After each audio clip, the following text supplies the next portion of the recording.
My name is Dr. Wes, and I'm an andrologist by profession. Andrology deals with infertility and sexual health.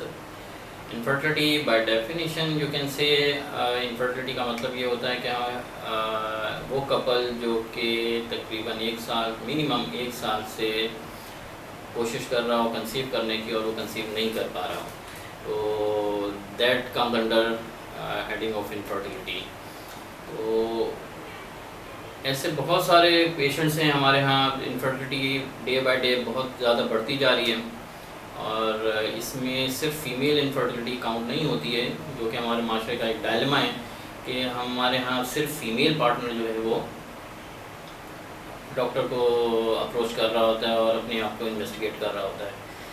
इसमें दोनों partners जो हैं mail और female after 1 year of living together अगर वो conceive नहीं कर पा रहे हैं तो दोनों पार्टनर्स को, मेल को भी और फीमेल दोनों को इन्वेस्टिगेट करने की ज़रूरत है कि आया इशू कहाँ पर है और उसी हिसाब से इन इश्यूज़ को एड्रेस करना चाहिए.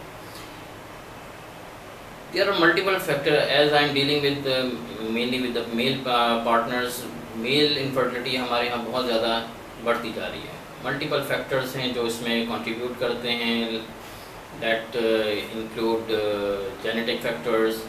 बहुत सारे लोगों का ऐसा ऑक्यूपेशन होता है कि जहाँ टॉक्सिन्स का बहुत ज़्यादा रोल होता है, वहाँ पे ये इनफर्टिलिटी बहुत ज़्यादा इन्वॉल्व होती जा रही है.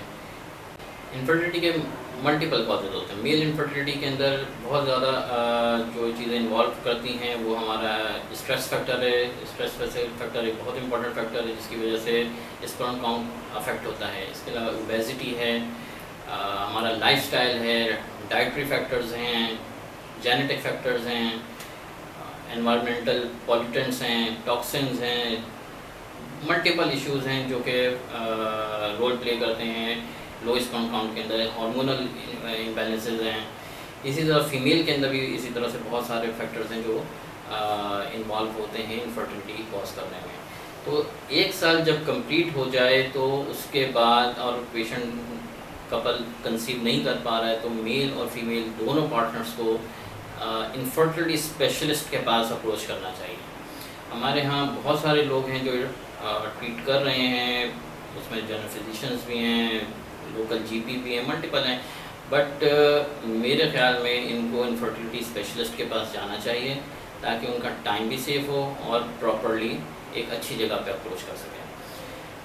सेकेंडली बेसिक इन्वेस्टिगेशन जो हम इसमें कर सकते हैं वो अगर हम मेल की बात करें तो मेल में सबसे बेसिक इन्वेस्टिगेशन है सीमेन एनालिसिस.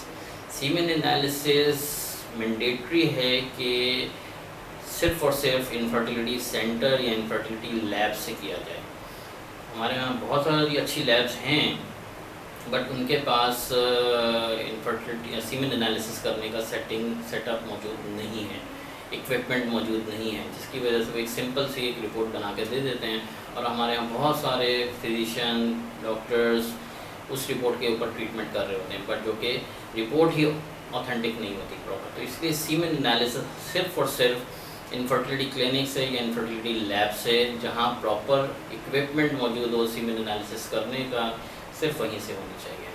इस तरह फीमेल के जो ब्लड टेस्ट हैं कुछ साइकिल रिलेटेड होते हैं, कुछ उनके इशू रिलेटेड होते हैं.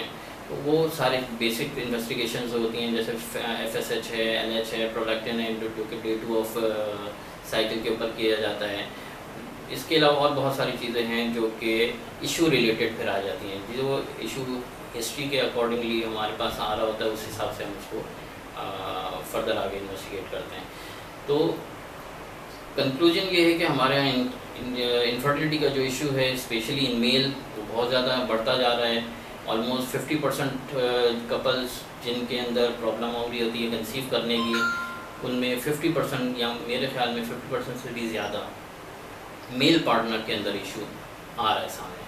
इसलिए मेल पार्टनर को अप्रोच करना चाहिए एंड्रोलॉजिस्ट के पास या इनफर्टिलिटी एक्सपर्ट के पास ताकि वो उन सब चीज़ों को एक्सपीरियंस के बेस पे और अपने एक्सपर्टीज़ के हिसाब से देख सके और उसको ट्रीट कर सके और जिससे पेशेंट का टाइम भी सेव हो.